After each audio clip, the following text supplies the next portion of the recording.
Section 1. You will hear a man phoning to inquire about a job vacancy.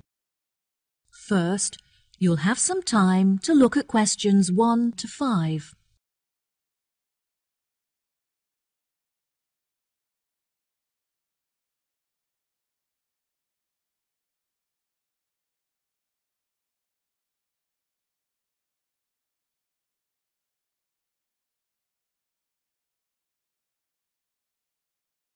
You will see there is an example that has been done for you.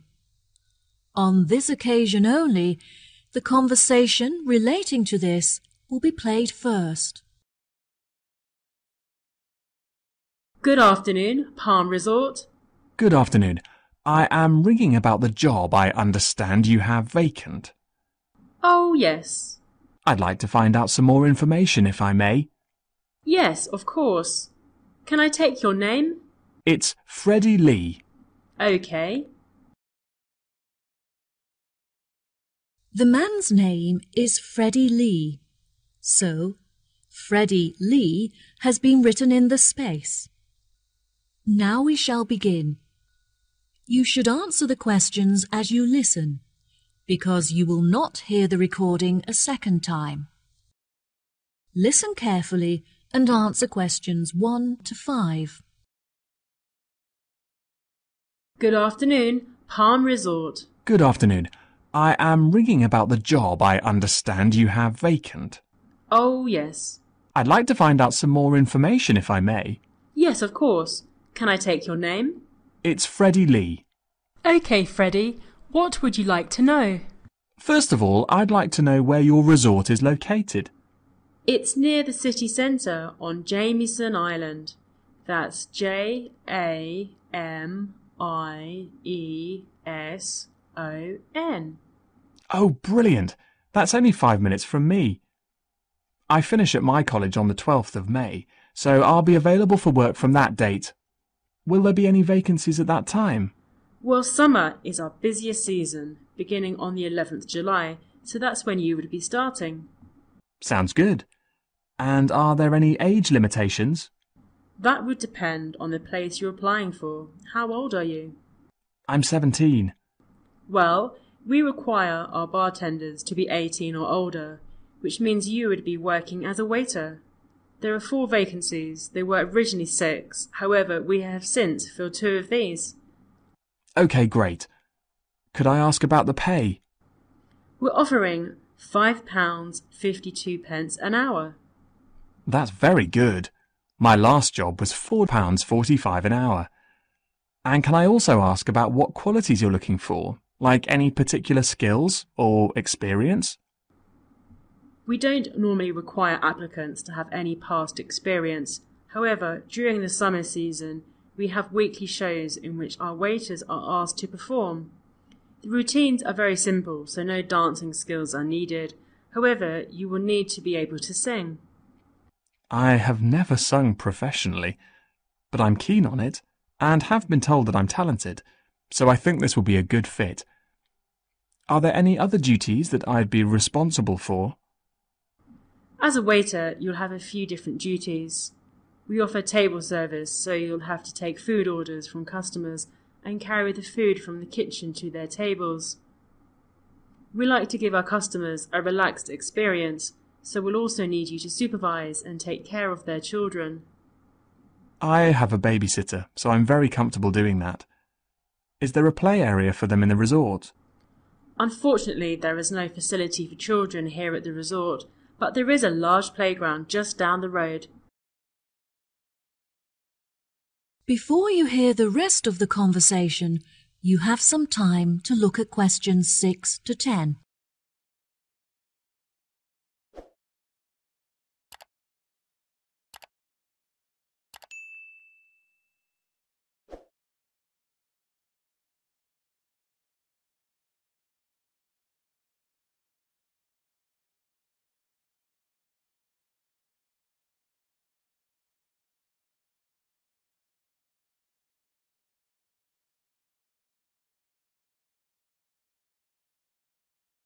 Now listen and answer questions 6 to 10. So I would just walk the children down to the playground each day? No, the road is very busy and the pavements are so narrow that it's unsafe to take the children for walks there.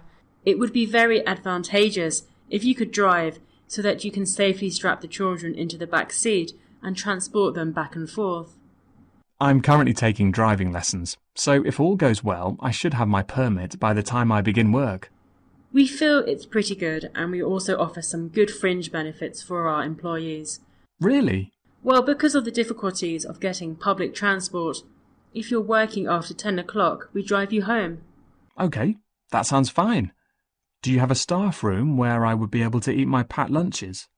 All of our employees eat in the dining hall once our customers have finished eating their lunch.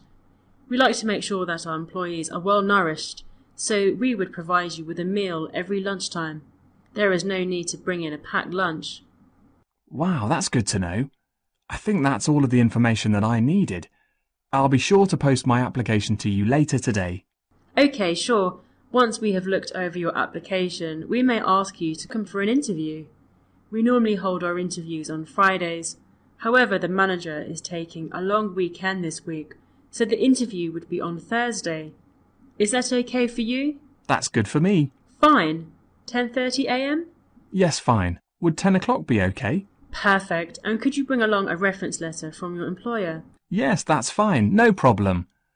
Could you tell me what else I have to do? Well, you need to come into the desk and fill out some forms. We need a document for ID, so a bank statement would be fine. I've got that. And what else? Well, you need to bring a photo with you. Having said that, it would be also a good idea for you to attach it to your application. This will help us to distinguish your application from the others. OK, no problem. I have a couple of spares from when I renewed my passport. Good. We look forward to seeing you. OK, thank you so much. You've been very helpful. No problem. Goodbye. That is the end of section 1. You now have half a minute to check your answers.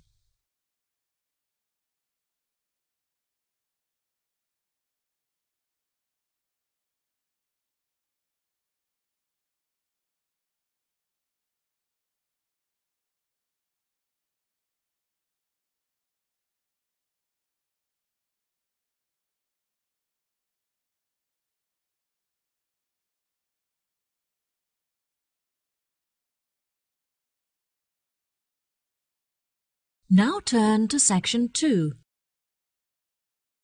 Section 2. You will hear a guide talking to a group of visitors in a garden. First, you'll have some time to look at questions 11 to 14.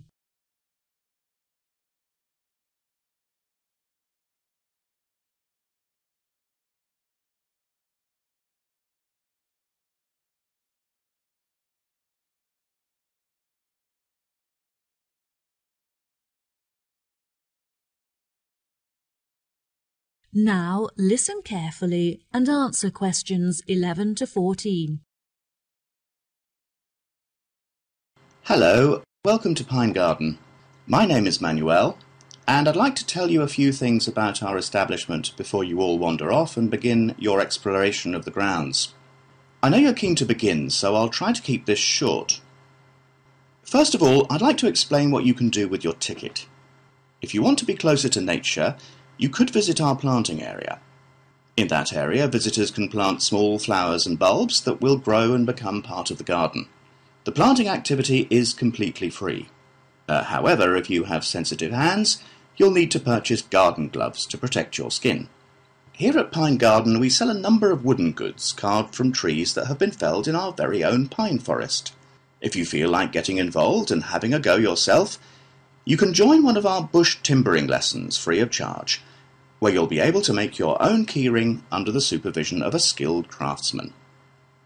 The most popular attraction in the garden is our aviary, where you can observe a whole range of bird species. Entry to this section is free, but you have to pay a small supplement in order to enter the hummingbird section. Also, the insect hut not far from it may arouse your interest. There you can find some interesting insects such as butterflies, pocket ladybugs, dragonflies and so on. And there's no extra charge for that. Unfortunately, there are some areas that are temporarily off limits to visitors today. For example, the gift shop that closed earlier this year and won't be open for another month or so. As I mentioned before, however, you're free to visit our restaurant for food and snacks, and if you're looking to purchase a gift, why not buy that special someone a potted bush or orchid from our plant care centre? And our new treetop cafe is under construction, which will be very impressive when it's finished. In fact, the model town's already opened ahead of schedule, and it's attracting a lot of people. Now, our tourist office is normally available to provide tourists with a variety of help. However, the officer is sick at home today. Please do not let this discourage you from visiting these, as they provide quite an experience. Before you hear the rest of the talk, you'll have some time to look at questions 15 to 20.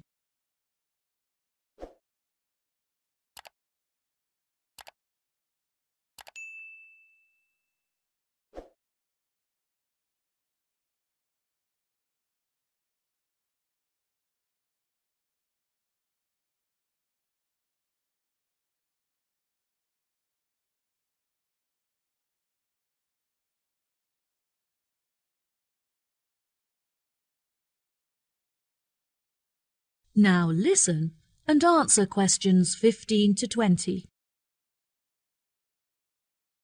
I also would like to introduce you to our plant specialists, who are responsible for the wonderful plant displays here at Pine Garden. Mrs. Mary is one of our experts, and she is personally responsible for our beautiful display of plants that are all found growing naturally in the local area. Mr. Burson has the difficult task of growing varieties of plants that are suited to much drier and hotter climates than ours, which means we do not have to store water on site. If you visit the glasshouse, you'll be able to see many plants that he has managed to cultivate without the need for rain or irrigation. Mr. Smith is responsible for the produce that you can eat in our restaurant, which ranges from varieties that grow under the ground to those that grow on trees and bushes. Now, Mr. Nooney here is our expert on the most commonly growing plant in the world, grass. You may have noticed how beautifully green and lush our grounds are, thanks to his specialist knowledge. Mr. Scanlon ensures that our soil is full of nutrients so that the natural habitat is supported and encouraged. He does this by fertilizing the earth with a special formula of his own creation. Finally, I would like to introduce you all to Dr. Mandelson. He is the manager of our landscaping team and works closely with our other experts to ensure that everyone works together to create a landscape that is both beautiful and sustainable. Well, that just about rounds it up. Now, if anyone has any questions... That is the end of section 2. You now have half a minute to check your answers.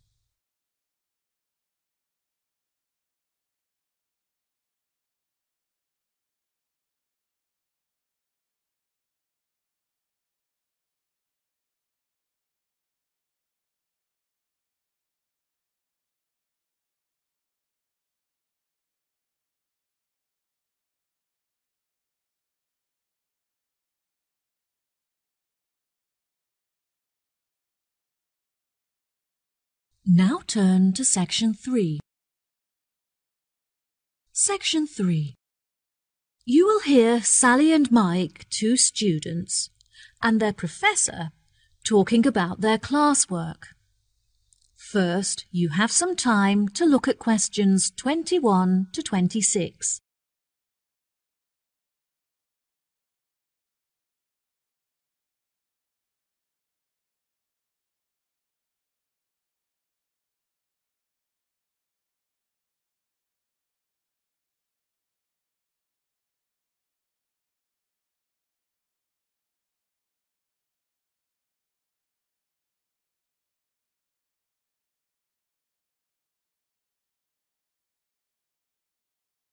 Now, listen carefully and answer questions 21 to 26. Hello, Sally and Mike. Hello, Professor. Welcome to the third meeting of our after-school club, where we discuss topics from the syllabus in order to help you to understand your classwork better. Now, I hope that you've read the notes I gave you last week on the ancient African traditions, as this will be the focus of our discussion today. Who can tell me how they were able to recognize different stars? Did they measure the distance between them? No, Sally, I'm afraid that's incorrect. Mike, do you know the answer?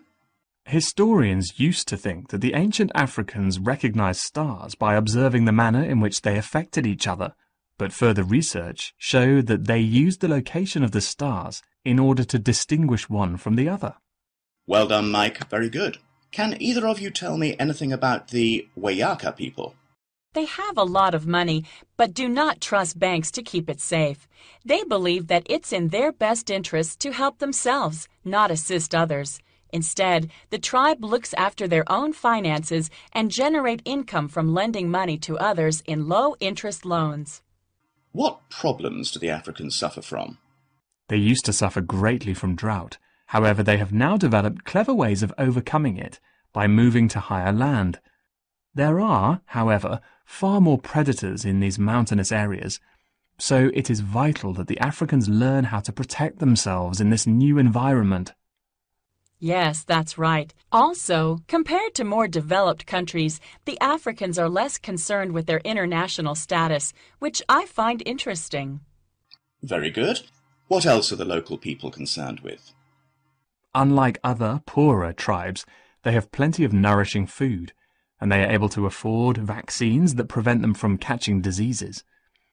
They historically lived in the west of Africa, although later they were chased off their land by other tribes competing for food and water.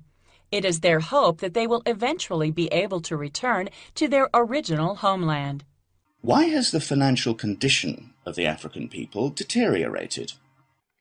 Despite their modern transportation system, they find it very difficult to trade, because their tools are not sophisticated enough to mine minerals from the land.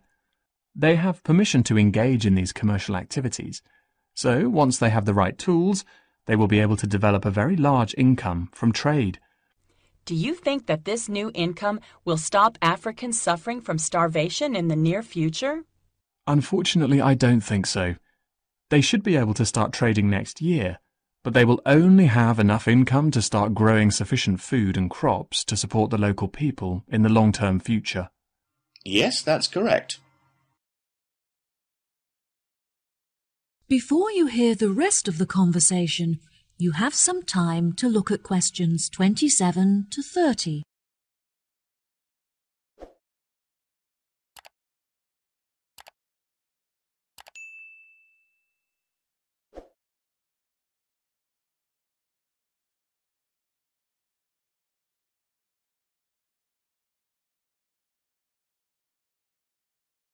Now, listen and answer questions 27 to 30. There are many charities from developed countries that are helping to ship food to African countries in order to feed the starving. Unfortunately, it is difficult to transport a lot of food to the right places, but Africans are very good at sharing and making sure that everyone gets something to eat.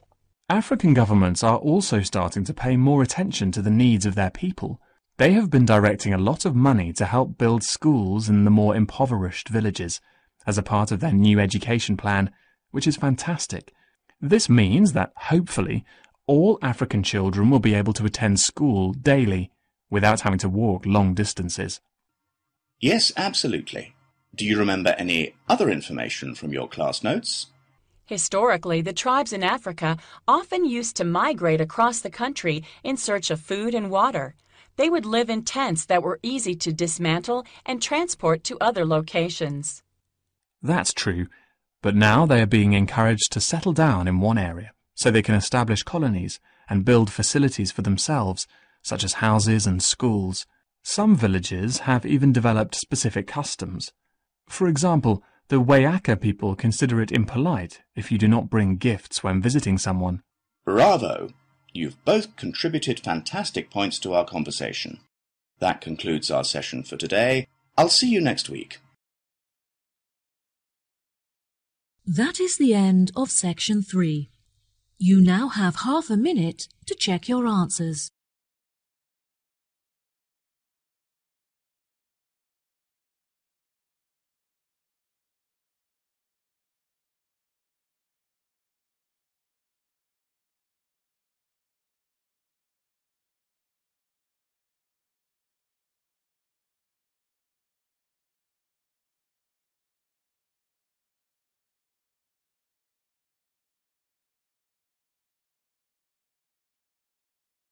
Now turn to Section 4.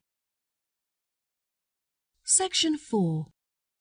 You will hear a talk on the research of the sensory systems of different species.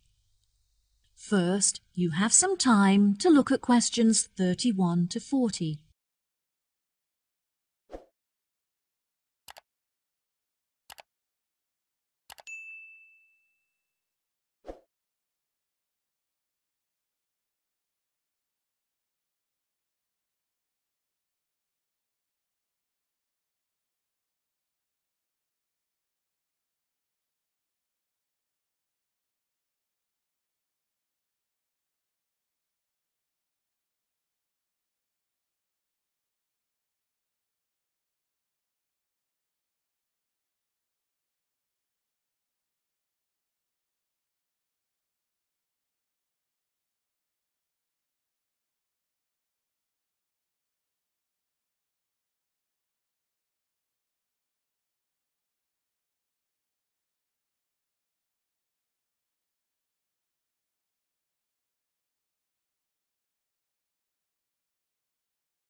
Now, listen carefully and answer questions 31 to 40.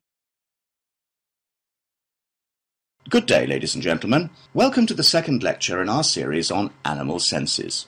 Today I'll be comparing the sensory systems of different species and discussing how these senses enable them to explore their environment. When it comes to the sense of smell, you may think that human beings have powerful and well-evolved sensory systems. However, some animals have a sense of smell that is far more powerful than ours. Dogs, for example, have a sense of smell that is 40 times greater than a human's and can distinguish 220 kinds of smell. Some animals can even smell odours that are undetectable by the human nose, such as carbon dioxide. There are also animals that have a relatively weak sense of smell. For example, there are species of beetles that can recognise the odours of certain plants but not others. The bee is an interesting example to examine in reference to smell because they experience this sense via their antennae. Bumblebees have stings, but it's rare that they actually use this weapon. When a bee feels threatened, it will use its legs to signal and warn others about the threat before it stings. This is called a signalling posture and involves the bee lifting its two back legs into the air. Within any hive there is a hierarchy with the queen bee at the top. The queen bee is able to control the colony by monitoring its movement through her feet. The queen bee is the only reproductive female in the entire colony, and she is also able to sting multiple times, unlike the worker bees that will die if they sting. In the insect world, scent can also be used to facilitate mating, as females decide whether or not to mate with a male, depending on the quality of his scent. One such example of this is the female butterfly, who will only mate with the male butterfly that produces the strongest pheromones. This is how the species ensures that only the best genes are perpetuated in order to create the strongest offspring. Next, we move on to the hearing sense of beetles. Interestingly, beetles do not have ears, but instead use their feet to detect vibrations caused by sound. This is particularly useful when searching for food among the trees in which they live, as they are able to detect the location and movement of their prey by monitoring vibrations in the woodlands. The final sense that we'll be looking at today is sight. Snakes are a particularly interesting case study, as they do not see shapes and colours as humans do, but instead hunt their prey by detecting the heat radiating from their mouths. This makes them incredibly effective predators, as they are able to zero in on their prey very quickly and efficiently. From a distance, a snake is able to locate the heat radiating from a mouse, for example, and upon moving closer will be able to determine its body shape. This can help prevent the snake from attempting to attack prey that is too large for it. Once a snake has killed and eaten its prey, it goes into a state of hibernation, whereby all of its energy is directed towards digesting the food stored in its stomach. Depending on the size of the snake and its prey, this hibernation can last from hours to days. Once fully fed, a large snake will not need to eat again for the next couple of weeks. During the breeding season, however, female snakes will feed more frequently. The heat detection of a snake is very complex, and can be even more effective than the vision of a human. It not only uses heat to determine the location of its prey, but before it commits to hunt, it will also use the heat to calculate how much distance it has to travel in order to reach it. This prevents the snake from wasting energy hunting prey that is too far away to catch. That is the end of section 4. You now have half a minute to check your answers.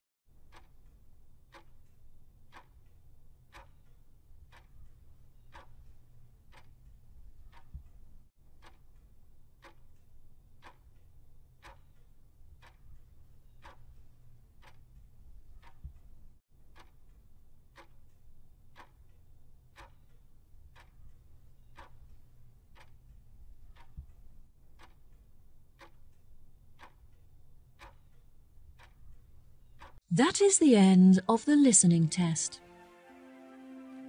In the IELTS test, you will now have 10 minutes to transfer your answers to the answer sheet.